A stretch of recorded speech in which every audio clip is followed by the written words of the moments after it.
तो राजधानी रायपुर से अगली खबर, जहां कैबिनेट मंत्री रामविचार नेताम -24x7 पर एक्सक्लूसिव।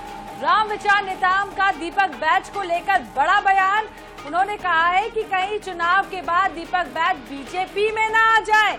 अगर बीजेपी में आते हैं तो दीपक बैच का स्वागत करेंगे। बीजेपी में बड़े बड़े सूरमाओं का हमने स्वागत किया है।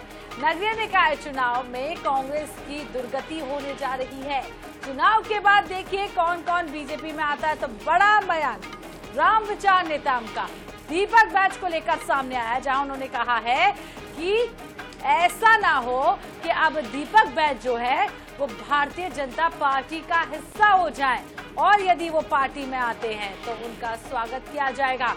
हमने कई सूरमाओं का स्वागत किया है, भारतीय जनता पार्टी में शामिल किया है, और बीजेपी में बड़े बड़े सूरमाओं का हमने स्वागत किया है। रामविचार नेताम कहते हुए नजर आ रहे हैं नगरीय निकाय चुनाव में कांग्रेस की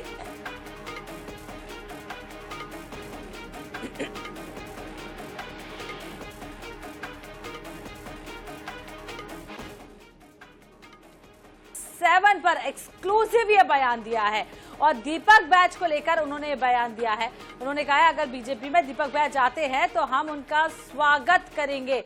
पहले भी कई सूरमाओं का स्वागत कर चुके हैं, पार्टी में शामिल कर चुके हैं।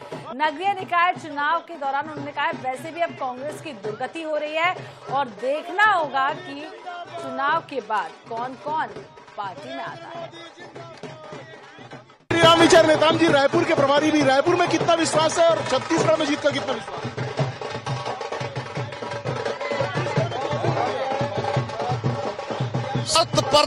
100% प्रदेश की जनता विकास के साथ जुड़ना चाहती है। प्रदेश की जनता भारतीय जनता पार्टी के साथ जुड़ना चाहती है। प्रदेश की जनता को विकास चाहिए, सुशासन चाहिए, और ये भारतीय जनता पार्टी की सरकार ही दे सकती है। इसलिए नगरों का विकास के लिए, नगरों के लोगों को न्याय दिलाने के लिए, नगरों के लोगों को आवास मुहैया कराने के लिए, नगरीय निकाय के लोगों को नाली हो गया, पेयजल हो गया, बेहतर सुविधा हो गया, इस सब के लिए भारतीय जनता पार्टी के साथ लोग जुड़ना चाहते हैं, और इसलिए कांग्रेस कहीं टिकने वाली नहीं। क्या होगा दीपक बैच का फिर अगर दुर्गति होगी तो? अरे दीपक बैच कहीं भाजपा में ना आ जाए, हमें तो ये लग रहा है। आप बुलाएंगे? स्वागत है। हम लोग बड़े बड़े सुरमा लोगों को शामिल कर लिया। लोग आज आ रहे हैं, लाइन लगा हुआ है। ये चुनाव के बाद देखिएगा ना कितने लोग आते हैं। तो ये कैबिनेट मंत्री रामविचार नेताम है, जिनका एक बार फिर से जिन्होंने कहा है INS 24/7 पर कि चुनाव के बाद कहीं दीपक बैच बीजेपी में ना जाए, और अगर वो बीजेपी में आते हैं तो भारतीय जनता पार्टी उनका स्वागत करेगी। कैमरामैन अविनाश चौबे के साथ गौरव शर्मा, INS 24/7 रायपुर।